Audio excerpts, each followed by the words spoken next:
મંગલમૂર્તિ મહાપ્રભુ શ્રી સહજાનંદ સુખરૂપ ભક્તિ ધર્મ સુત શ્રી હરિ સમરું સદાય અનુપ. બોલો સ્વામિનારાયણ ભગવાનની. વાલા ભક્તજનો, જય સ્વામિનારાયણ. સદગુરુ પુરાણી સ્વામી પ્રેમ પ્રકાશદાસજી સ્વામી, એમને મહારાજના ચરિત્રો ગાવવા સાંભળવા એમાં ખૂબ હેત, પાછું એમનું મનન કરે, એ ચરિત્રો લખે, એટલે એમને સ્વપ્નમાં પણ ભગવાનનું દર્શન થાય. તારીખ 6-10-81 રાજકોટ. સ્વામીએ પોતાની નોંધમાં લખ્યું છે, આ સ્વપ્ન નથી. આજે સવારે 4:30 વાગે છાતીમાં દુખાવો ઉપડ્યો હતો. સ્વામીને એટેક આવ્યો હતો હૃદય, જેથી સંતોને બોલાવ્યા. પૂજ્ય શાસ્ત્રીજી મહારાજ પણ આવ્યા. સ્વામીને સંતોમાં બહુ હેત. કોઈ સંતો સાજા માંદા હોય તો શાસ્ત્રીજી મહારાજ એમનું બહુ ધ્યાન રાખતા. પોતાના આશ્રય આવેલા હોય અને મહારાજના સાધુ, એટલે સ્વામી ખબર રાખતા, રખાવતા. વહેલા સવારના 4:30 વાગ્યા છે. સ્વામી સુતા છે ના છે ને દુખાવો પડ્યો. પુરાણી સ્વામીને પણ એવું થયું હોય કે સ્વામીના દર્શન થાય. સંતોને બોલાવ્યા. પૂજ્ય શાસ્ત્રીજી મહારાજ પણ આવ્યા. તેમણે ડોક્ટરોને બોલાવ્યા. પણ એ દુખાવામાં મને પ્રત્યક્ષ હજારો મુક્તોના દર્શન થયા. બધા કિશોર વયના હતા. મુક્તો બધા કિશોર વયના. અક્ષરધામમાં બધા મુક્તોની ઉંમર હું, મહારાજે કિશોર અવસ્થા મૂર્તિ અને મુક્તો પણ બધા કિશોર અવસ્થામાં દિવ્ય. કેટલાય સાધુ હતા જેણે ખંભે બડા એટલે લાકડી અને જોડી તથા પૂજા રાખેલી હતી. એટલે આમ લાકડી નાની હોય ને, એક બાજુ જોડી ને એક બાજુ પૂજા રાખી હતી. સ્વપ્નમાં તો બધું આવે. એવી રીતે પૂજા ભેળી, જોડી ભેળી, પાછા મૂકતો, કિશોર અવસ્થા, બધું ભેળું થાય. માથે પાઘો બાંધેલી હતી. તેવા હજારો સંતો આવ્યા. ક્યાં હમાણા છે આમાં હજારો? એ રૂમ તો આ બાપાલાલભાઈ વાળો રૂમ, એમાં હજારો સંતો. બધી દિવાલો નીકળી ગઈ હોય. દિવ્ય દર્શન. મેં સંતોને કહ્યું, હજારો સંતો આવ્યા અને તેમની સાથે કિશોર વયના ગ્રહસ્થના વેશમાં હજારો મુક્તો હતા. સાધુઓ હતા અને ધોળા વસ્ત્રોમાં પણ હજારો મુક્તો હતા. મેં સંતોને કહ્યું કે આ બધાને ઉતારા આપો. ઘણા સંતો અને સત્સંગીઓ છે. આમ 2-4 વખત હું બોલ્યો. તેવામાં સંતો અને સત્સંગીઓ અદ્રશ્ય થઈ ગયા. બધા મુક્તોના દર્શન થયા. આમાં મહારાજ નથી આવ્યા, ખાલી બધા મુક્તોના દર્શન થયા. બધા તેજસ્વી હતા. બધાની કાંતિ સારી હતી. હજુ પણ આંખું મીચું ત્યાં બધા દેખાય છે. આમ ત્યારે જે દર્શન થયું હતું એવું ને એવું સ્વામી કે હજુ પણ હું આંખું મીચું ને તો દેખાય છે. મારા સામું જોઈ જરા હસ્યા અને પછી ચાલતા થઈ ગયા અને મને મૂર્છા આવી ગઈ. દુખાવો ઉપડ્યો અને એવો એટેક હતો. ત્યારે મેં પછી છગનભાઈ કીડેચાને આ પ્રસંગ વાંચીને ફોન કર્યો. આમાં સ્વામી એવું લખે છે કે આ વાત સ્વપ્નની નથી, પણ જાગ્રત અવસ્થાની છે. 21 દિવસે મને ભાન આવ્યું. ત્યારે પાસે બેઠેલાને મેં કહ્યું કે ગઈકાલે રાત્રે મને છાતીમાં દુખાવો ઘણો હતો. બોલો, ભાગવતજીની કથામાં નથી આવતું કે ભગવાને અઘાસુરનો વધ કર્યો, પછી બ્રહ્માજી વાછરડાઓનું હરણ કરી ગયા હતા મિત્રોનું, એટલા સ્વરૂપે ભગવાન બન્યા. અને 1 વર્ષ પછી આવ્યા અને ગોવાળિયાઓ બોલ્યા કે આજે કનૈયાએ અઘાસુરને માર્યો, વર્ષ પછી. પણ એને તો એમ કે હજી જાયગા જ છે. એમ સ્વામીને 20 દિવસ થયા હતા, 21 દિવસ, અને વાત કરી પાસે બેઠેલાને કે ગઈકાલે રાત્રે મને છાતીમાં દુખાવો ઘણો હતો. ત્યારે બધા હસવા લાગ્યા. અને એમને તો 21 દિવસ થઈ ગયા એમ કહ્યું કે તમને જે દુખાવો ઉપડ્યો હતો એને 21 દિવસ થઈ ગયા. પછી મેં છગનભાઈને ફોન કર્યો રાત્રે. હું વાહ, આવું આવ્યું? સ્વામી 21 દિવસ સુધી આવા બીમાર હતા? કે હા સ્વામી. ત્યારે સ્વામીને જોરદાર એટેક આવ્યો.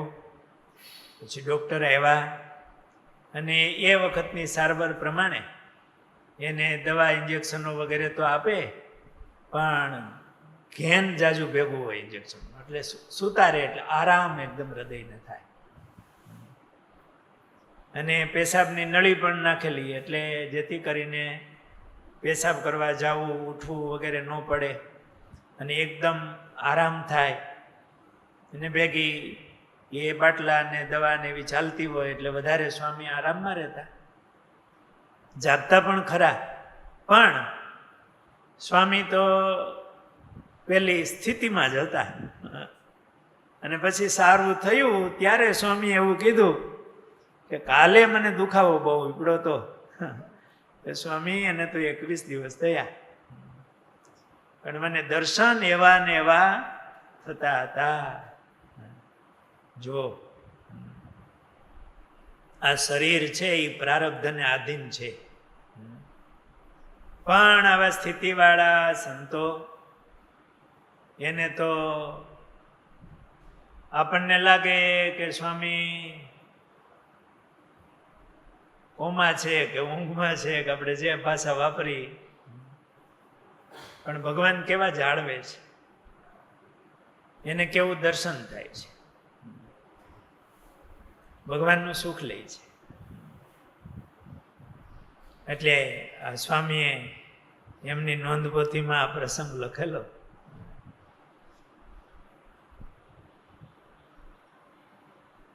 નવ 7/1982 આ સ્વામી બીમાર હતા, પ્રસંગ લીખો આવ્યો. પછી હવે બીમારી પછી જ બધું પ્રસંગો આવશે. એમને મહારાજના દર્શન થાય, એટલું ભજન થાય. આપણે માંદા પડશું ત્યારે શું થાય? અત્યારે જેવું કરતા હશું ને એવું થાય. આ શરીર સારું હોય, ઇન્દ્રિયો અંતઃકરણ બરોબર કામ કરતા હોય, ત્યારે બરોબર ભગવાન સંબંધી કર્મ એ આસક્તિપૂર્વક ને વેગથી કરવા. ભગવાનની નવધા ભક્તિ, ભગવાન સંબંધી સેવા ભક્તિ એ આસક્તિપૂર્વક વેગથી થાય તો પૂર્વના આસક્તિપૂર્વક કર્મ કરેલા હોય ને ઓલા, એ ભૂહાય. સ્વામીએ મહારાજની એવી સેવા ભક્તિ આસક્તિપૂર્વક કરી, મહારાજનું એવું મનન કર્યું, તો એ બીમાર છે ને તો એ મહારાજમય જ છે. અને એમને આવા મહારાજના દર્શન થાય, આવા સ્વપ્નાઓ આવે. જે આપણું શરીર સારું છે ને, ત્યાં હજી ટાઈમ છે. પછી માંદા પડ્યા પછી કંઈ થાય નહીં, કરેલું હોય વાપરવાનું. પછી સક્ષમ ન હોય, યાદશક્તિ જતી રહેતી હોય, પછી કેમ થાય? અત્યારે કરી લેવું. ભક્ત ચિંતામણીના પાઠ કરીએ છીએ અત્યારે, આસક્તિપૂર્વક ને વેગથી કરવા, અને એનું ચિંતન મનન વગેરે કરવું. ભગવાનની આપણે કથા સાંભળતા હોઈએ તો એ કથા આસક્તિપૂર્વક સાંભળવી, એનું મનન એવું કરવું. એટલે આપણા ચિત્તમાં, આપણા જીવમાં મહારાજ આવી જાય તો પછી આપણને ચિંતન પણ મહારાજનું થાય. 9/7/82 જુનાગઢ ગુરુકુલ. આજે દિવસના 1:30 વાગ્યાના સુમારે સ્વપ્નમાં, સ્વામીને તો રાત્રે મહારાજ અને દિવસે મહારાજ. સ્વામી બીમાર હતા ને, અને આપણી બીમાર અવસ્થા હોય ત્યારે આરામ જ હોય, બીજું દેહથી કંઈ થતું ન હોય, ચાલવું જાવું હાલવું વધારે આરામ હોય, તો ઊંઘ વારે વારે ઊંઘ આવે, જાગે એવું થતું હોય. અને સ્વપ્ન પણ કાં ઊંઘમાં જાય ત્યારે આવે અને કાં જાગીએ ત્યારે આવે. આપણો જીવ કંઠ પ્રદેશમાંથી પસાર થાય ને એટલે સ્વપ્ન આવે, પછી માંદા પડે ને પછી આરામ વધારે હોય એટલે સ્વપ્નય વધારે આવે. પછી જો ગોટાળા જ વેળ્યા હોય તો સ્વપ્ન એવા એવા રાખે, પછી ફરિયાદ થાય. કોઈ સંતો આવે કે એની પાસે ફરિયાદ કરે કે સ્વામી ગાઢ સંકલ્પો વહેલા થાય છે, છેલ્લી અવસ્થાઓ હોય, રજતમના ભાવ એમનામાં આવતા રહે, પણ આપણા શરીરે સારું છે ને ત્યાં એ કાઢવું અને વેગપૂર્વક મહારાજને સંભાળવા, મહારાજના ચરિત્રો, પ્રસંગો, સેવાઓ પહેલેથી એવી કરવી. એટલે આપણે સ્વપ્ન પછી ભલે ને આવે, સંકલ્પો મહારાજના જ થાય. પછી જે સંભાળ્યું હોય એને વાગોળવાનું રહે.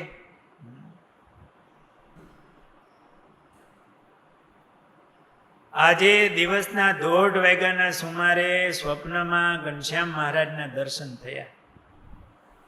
ઘનશ્યામ મહારાજ શેઠિયાના જેવો સરસ પોશાક પહેરીને ઊભા હતા. મહારાજે એવો સુરવાળ કે એવું ધોતી પહેર્યું છે, અને એવો આમ મહારાજે અંગરખું પહેર્યું છે, માથે પાઘડી. શેઠિયાના વેશમાં મહારાજે દર્શન લીધા છે.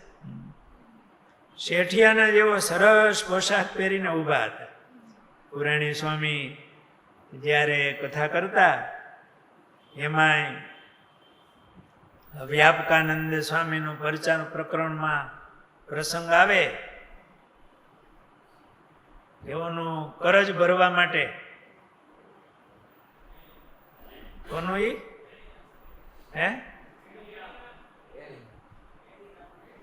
બુદેલખંડમાં સ્વામી ભરતા હતા વ્યાપકાનંદ સ્વામી, અને એને કરોડ રૂપિયાનો દંડ હતો.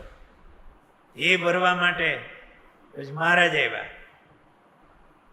ત્યાં સ્વામી ભક્ત ચિંતામણીની કડિયું બોલે, વાલેલી ધોવાણી કાનો વેશા, સુંદર મોડીડું શોભે છે શીશ. આમ તોતળિયું બોલે ને ગાલે ખાડા પડે ને એવું સ્વામી વર્ણન કરતા મહારાજની મૂર્તિનું. પુરાણી સ્વામી મહારાજે વણિકનો વેશ લીધો, શેઠ. એટલે આ સ્વામીને સ્વપ્નમાં જો ઘનશ્યામ મહારાજના દર્શન થયા, અને ઘનશ્યામ મહારાજ શેઠિયાના જેવો સરસ પોશાક પહેરીને ઊભા હતા. હું પાસે ગયો એટલે હૈસા, મહારાજ હૈસા. અને પોતાને ઊભા રહેવાનું સ્થાન હતું ત્યાંથી જરાક પાછા ખિસ્યા મહારાજ. એટલે મેં કહ્યું કે મહારાજ મારા ઉપર દયા કરો અને મારા માથા ઉપર હાથ મેલો. એટલે મેં માથું ધર્યું. ત્યારે મને કહ્યું કે માથેથી પાઘડી તો ઉતારી નાખ.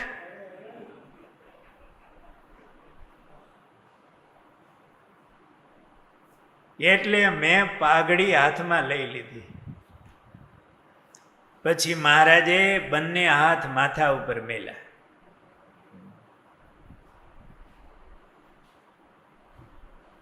કેવા મહારાજના હાથ આમ. આ વખતે જોગી સ્વામી ઠાકોરજીને દંડવત કરતા હતા. સ્વામી આવ્યા કે જોગી સ્વામી ઠાકોરજીને દંડવત કરતા હતા અને કીર્તન બોલતા હતા. આપણા જોગી સ્વામી કીર્તનો બોલતા હોય. અમુક પ્રભાતિયાન સ્વામીને કંઠે હતા. સ્વામી હવારમાં આમ નળે નાઈને આવતા હોય ને તો એ પ્રભાતિયા બોલતા આવતા હોય. પૂજામાં બેહે ત્યાં આમ તિલક ચાંદલો કરે ત્યાં સુધી પ્રભાતિયા બોલે સ્વામી. તે જોગી સ્વામી આમ દંડવત કરતા, આ સ્વપ્નમાં જોગી સ્વામી દંડવત કરતા હતા અને કીર્તન બોલતા હતા. મંદિર અજાણ્યું હતું ને મહારાજ ખૂબ આનંદમાં હતા. મારે માથે હાથ મેલી અને પછી તેઓને કાયમના માટે ઊભા રહેવાના બાજોઠ ઉપર પધાર્યા. મંદિર હતું ને એટલે ઘનશ્યામ મહારાજ આમ સિંહાસનમાં ઊભા હોય ને ત્યાં પધાર્યા અને મને પૂછ્યું કે તારે ક્યાં જવું છે? મેં કહ્યું કે મારે તો નાવા જવું છે.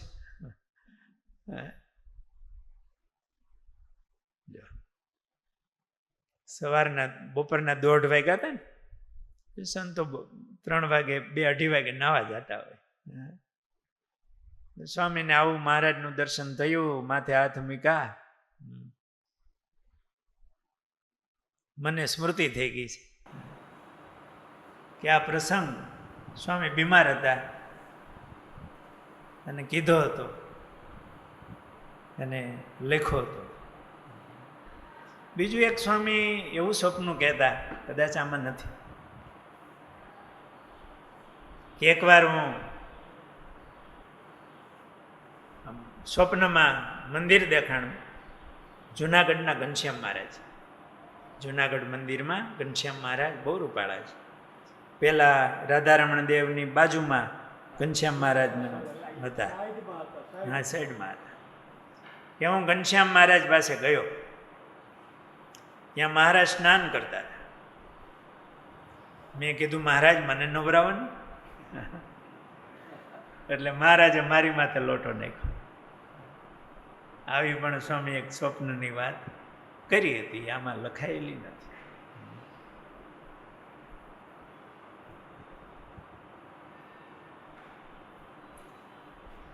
29/9/82 રાજકોટ.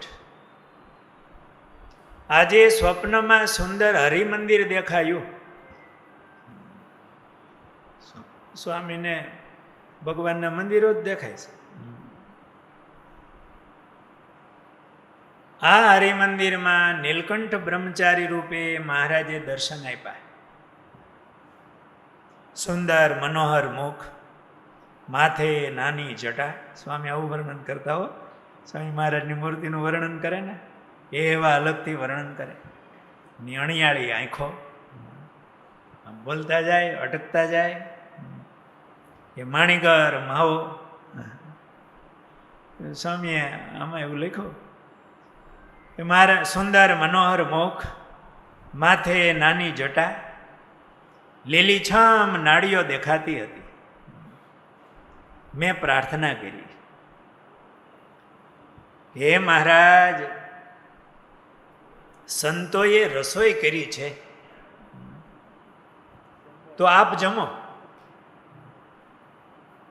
વરણીનો વેશ, લીલીછમ નાડીઓ કળાતી હોય, દુબળું શરીર, એટલે જમાડવાનું મન થાય.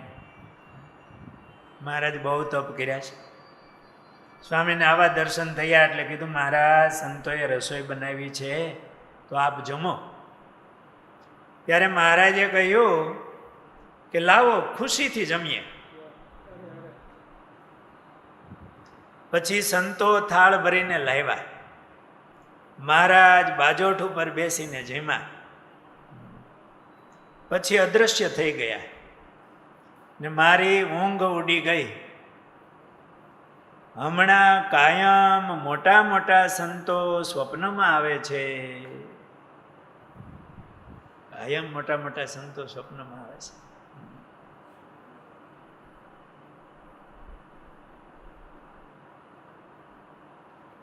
ઓ સ્વામીના કેવા સ્વપ્ન,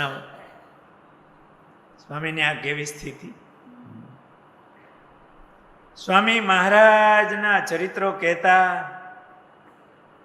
વેળા વેળા ક્યારેક સ્વામી ઉપદેશના એવા દ્રષ્ટાંતો દેતા ને, સ્વામી બધાને હળવા પણ કરાતા હો, હસાવતા હસતા, અને પાછું સાર પણ એવું કહેતા સ્વામી. સ્વામી એક હેરના હુખડાની વાત કરતા, સાંભળીશ તમે? અત્યારે થોડીક મારે એ વાત કરવામાં ભાષા બદલાવવી પડે સમય પ્રમાણે.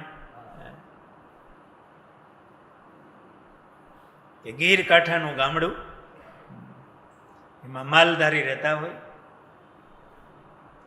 અને પુરુષો તો આખો દિવસ એ ગાયો ભેંસો અને બકરામાં જાય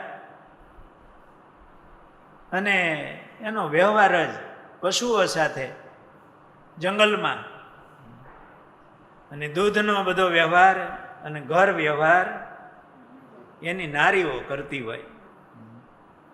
એટલે બાજુમાં નાનું એવું શહેર, ત્યાં દૂધ વેચવા જાય, ત્યાંથી કંઈ ઘર વખરી સામગ્રી પણ લાવે અને ઘરનો વ્યવહાર ચલાવે. એમાં માલધારી આખો દિવસ ઢોરની ભેળા હોય, એમાં કોઈકે એમને વાત કરી, લા એ તું આ ગાયો ભેંસો બકરા ચાર, પણ તારી ઘરવાળી છોકરા હેરના હુખડા ખાય છે, તને ક્યારે આપેશ? હેરનું હુખડું તે ખાધું? ના ના. આને એમ કે મારે હેરનું હુખડું ખાવું, હેરમાં જાય છે ને લઈ આવે છે. એમાં એમની ઘરવાળી દૂધ વેચવા ગઈ, દૂધ વેચી અને અખાત્રી જ આવતી હતી, એટલે લાડવા કરવા એટલે ગોળ લીધો, પણ રડબડિયો ગોળ, કારણ કે એ વખતે વ્યવહારો એવા હતા નહીં, એટલે બધું હોય નહીં, એટલે ઢીલો ગોળ હોય ને તો સસ્તોય મળે અને લાડવા વળે એ ઓછું હોય. એ રડબડિયો સસ્તો ગોળ લીધો, એ બોગરણામાં નાખ્યો. એ બોગરણામાં થોડુંક દૂધ તો પીડ્યું હોય તળીએ, વેચવું હોય પણ થોડુંક તો આમ જરાક પીડ્યું રહ્યું હોય ને, એમાં ગોળ આવ્યો રડબડિયો. ઉનાળાનો સમય એટલે હાલતી થઈ ભાઈ, બોગરનું ધેગું, ઉપરથી તડકો, એમાં રસ્તામાં ઘોડાની લાઈદ જોઈ. એ ઘોડાની લાઈદના આમ ગોળ એ હારી હોય, અને ગાયર કરવામાં એ હારી ઉપયોગમાં આવે. ગાયર કરવામાં મજબૂત થાય ગાય, વારે વારે ઉખડી ન જાય. એ જોઈ લાઈદ, અને બહુ સારી લાઈદ છે, ગાયર કરવાય છે, હમણાં નાખી બોગરડામાં, ભૂલી ગઈ કે એમાં ઓલો ગોળ છે. કામકાજના કેટલાય વેગ હોય બધાય. એ ભાઈ તો આવી, ત્યાં આ ભઈલો ઢોર લઈને આવ્યો હતો, ઈ જોવે ઘેરનું હુંકડું લાવે, જોઈ લો આજે. ત્યાં બોગરડું એક બાજુ મૂકીને આ ભાઈ તો ઢોરને દોવા ને કામકાજ ને એમાં મંડી પડી. ભલાએ જોયું બોગરડું લઈને એમાં જોયું છે તો ખરું હુરનું ફેરનું હુકડું. લઈને એક બાજુ વયો ગયો, મીંડો ખાવા લાગે ગળ્યું પણ કૂચા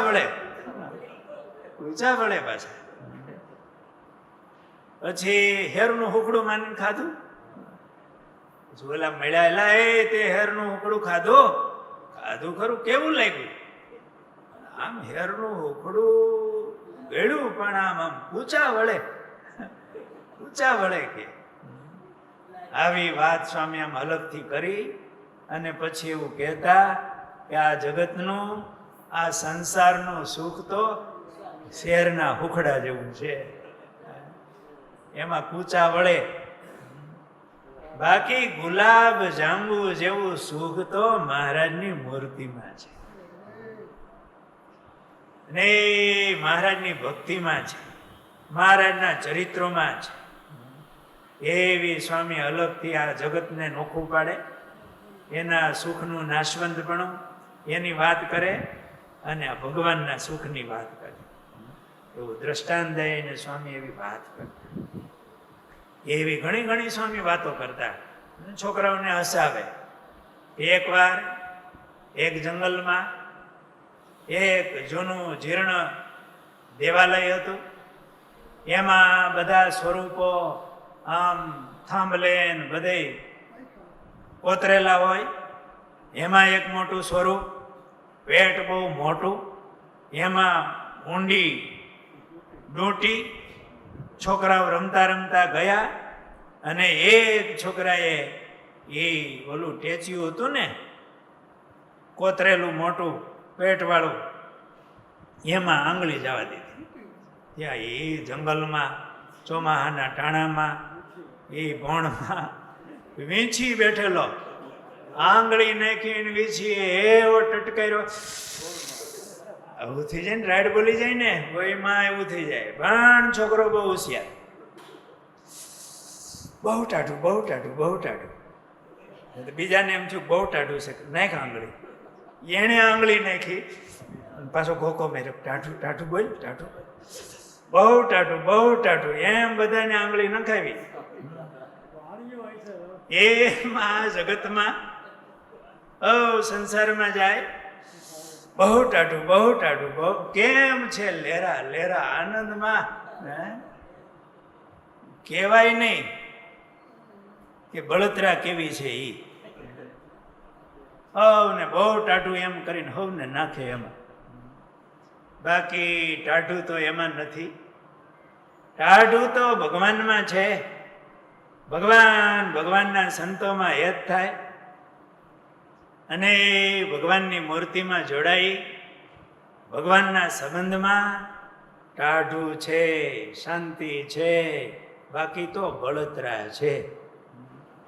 એમ સ્વામી દ્રષ્ટાંત દઈને હસાવે પણ ખરા અને વાત પણ કરે. અને એ ટાઢું તો એમને થયું હતું.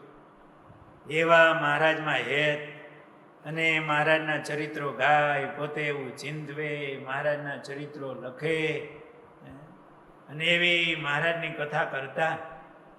વાલા ભક્તજનો, આપણે આ નિમિત્તે પૂજ્ય પુરાણી સ્વામીના થોડા પ્રસંગોની વાતો કરી. સ્વામી ભક્ત ચિંતામણી ગ્રંથ એમના ખૂબ પાઠ કરતા, ભક્તોને કરવાનું કહેતા, મહારાજમાં હેત કરાવતા. આપણે પણ એવા આસક્તિપૂર્વક ભગવાનના ચરિત્રો ગાવા, સાંભળવા, ભગવાનમાં હેત કરવું. સહજાનંદ સ્વામી મહારાજ